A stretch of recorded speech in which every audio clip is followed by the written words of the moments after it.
Hi, and welcome back to our flipped AP chemistry classroom. And today we're talking about atomic structure and electron configuration. And we're going to be learning about how we can explain where the electrons are and how we can identify an atom or molecule from that.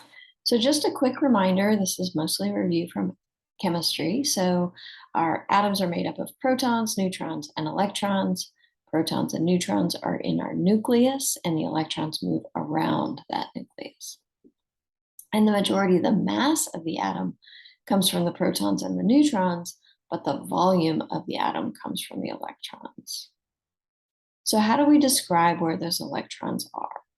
Electron configuration, and we have lots of different ways of writing electron configuration, is just a way of describing the arrangement of the electrons within the atom. So if we were to describe boron, we could write 1s2, 2s2, 2p1. And this is what we call electron configuration over here. So this is standard electron configuration. This is orbital notation, and both of these convey the same basic information. You notice that both of them are telling us that there are two electrons in the 1s orbital, two electrons in the 2s orbital, and one electron in the 2p orbital. The orbital diagram does convey a little bit more information because it not only tells us where those electrons are in terms of the orbital, but even within the suborbital, which electrons are in which orientation of that p orbital, and if any of them are paired. So there's a little bit more information that's conveyed in the orbital diagram.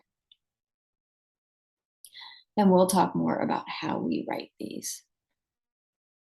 Our inner electrons, those ones at lower energy levels, are called the core electrons. So if we looked at boron, the electrons, well, all three of these examples, the electrons in the 1s are the core electrons, and all these electrons, both 2s and 2p, are valence electrons because the highest occupied energy level is the 2 energy level. So core electrons are inner energy level, valence electrons are the outermost occupied energy level. So when we talk about the energy levels, within each energy level, we have orbitals. At energy level 1, we only have the s orbital. When we reach energy level 2, we have both an s orbital and 3 p orbitals. And when we get to energy level 3, we have s and 3 p orbitals, and now we have 5 d orbitals. And then if we get to the fourth energy level, we actually add f orbitals, and there are 7 f orbitals. Remember that these orbitals are the probable location of the electron in space. It's described by the wave function. And that comes back to the idea that we can know where the electron is or its momentum, but not both at the same time. So how do we write these electron configurations? How do we know where the electrons are? So the Aufbau principle, which literally means building up in German, tells us that the electrons are added to the lowest subshells first, and then they build up. So we're going to start in the case of our atom that we were talking about earlier. So here we have, apparently we have neon. We start with energy level 1, and we put 2 electrons in the 1s orbital. That orbital is now full. We can't add any more. So we move to the next energy level. So energy level 2, but the p orbital has slightly lower energy, higher energy than the s orbital. And so we add electrons to the s orbital first. And finally, we add electrons to the p orbital. But Hund's rule says that each subshell should have 1 electron before any are doubled up. So you notice that as we add them to the p orbital, we add 1 to each subshell before we add a second one. And then we have Pauli's exclusion principle, which says that no 2 electrons can have the same set of 4 quantum numbers. And what that means in a practical sense is that you can only have 2 electrons in any subshell, suborbital, and that they must have opposite spins. So you notice that we're representing that with an up arrow and a down arrow. You can't have two up arrows in a box. You can't have two down arrows in a box. And you can never have more than two.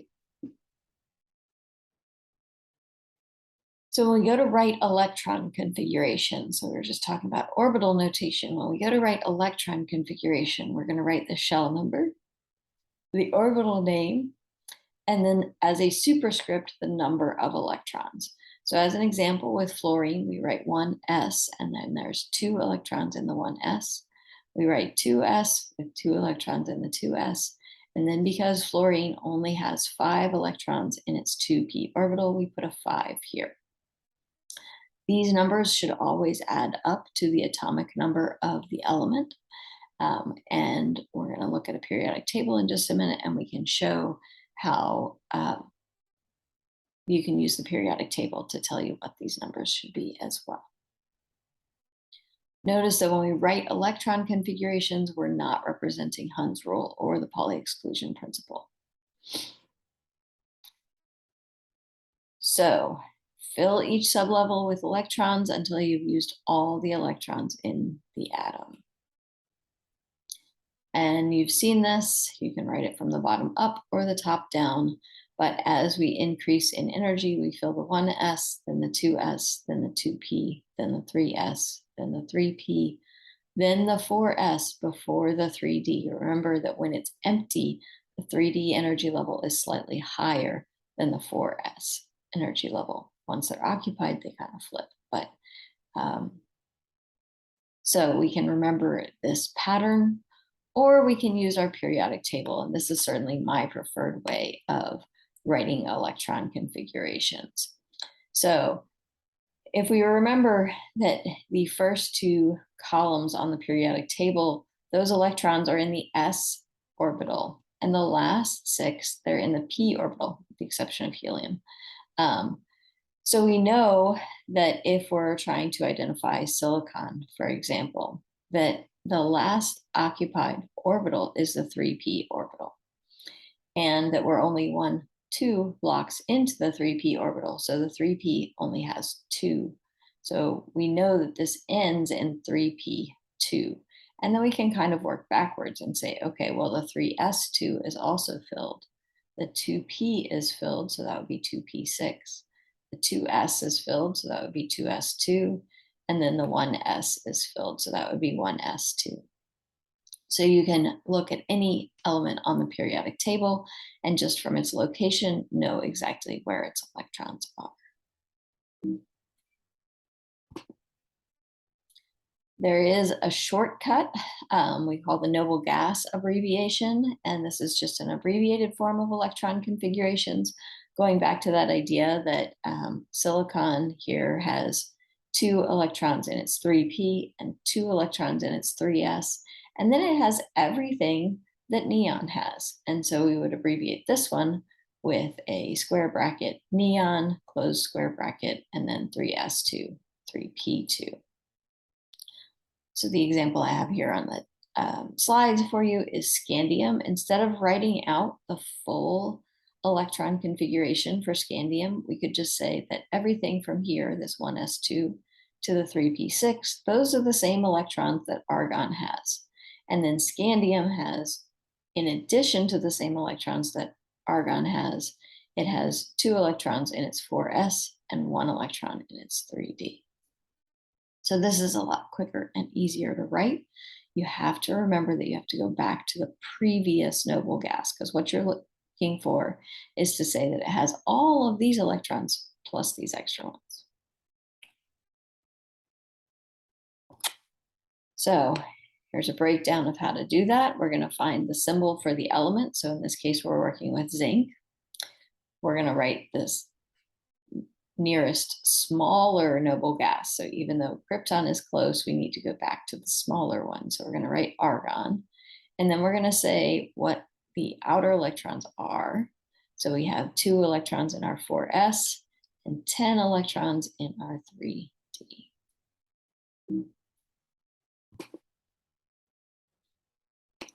All right, so chemistry is just physics that happens with molecules and atoms, right?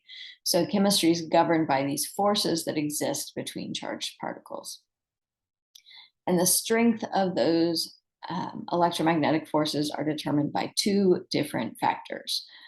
One of them is the amount of charge. So our force is proportional to the product of the charge. So that means the larger the charges are, the larger the attractive force is going to be. Counterbalancing that, we have that the force is proportional, inversely proportional to the distance between those charges. So the closer they get, the larger the force is going to be. The farther apart they are, the smaller the force is going to be. And so we can put all of this together into Coulomb's law. So Coulomb's law says that force is equal to some constant times the product of the charges divided by the radius squared. So the force between the charged particles is proportional to the product of those charges and inversely proportional to the squared radius. So the farther away they are, the smaller the force. The smaller the charges, the smaller the force. So high charges and small distances will result in a greater force of attraction. So when it comes to ionization energy, the smaller the atom, the smaller the R, the larger the attractive forces. The larger the charges, the larger the energy. So when we start thinking about removing electrons, outer electrons are easier to remove than inner electrons. So we have Coulomb's law and those attractive forces. We also have this effect that we call shielding, and this comes into that piece of Coulomb's law that has to do with the charges. So in addition to distance from the nucleus, the electrons in the valence shell are being repelled by the electrons in the core. And so we have what we call shielding. So the electrons in the outer shells are shielded from the attractive force of the nucleus by those inner core electrons. And so the more inner core electrons you have, the higher this shielding is going to be. So as we go down in rows, in periods of the periodic table, shielding increases. But as we go across the groups or as we go across the periods of the periodic table, the shielding doesn't change because we're not adding any core electrons. Okay, so we're going to practice. I want you guys to take a minute and write the ground state electron configuration for arsenic. So pull out your periodic table, pause the video, and write down the ground state electron configuration for arsenic. And what we mean by ground state is just that all the electrons are in their lowest available energy levels. None of them are excited. And here's our answer: 1s2, 2s2, 2p6, 3s2, 3p6, 4s2, 3d10, and 4p3. So check your work, make sure that it's correct. And we're going to move on to one more practice. I want you to write the ground state electron configuration for the calcium ion. So when we think about an ion, we have to remember that in the example of the calcium ion, that it loses its two outermost electrons. So write the ground state electron configuration for the calcium ion, pause your video, and then come back to check. And you should notice that anytime we're writing an ion from one of the main block elements, that it's always going to end in a P6, or I guess if you're talking about in period 2, it might end in an S2, because it's always going to have a pseudo noble gas configuration. Okay, so that covers it. As always, let me know if you have any questions, and I look forward to seeing you in class.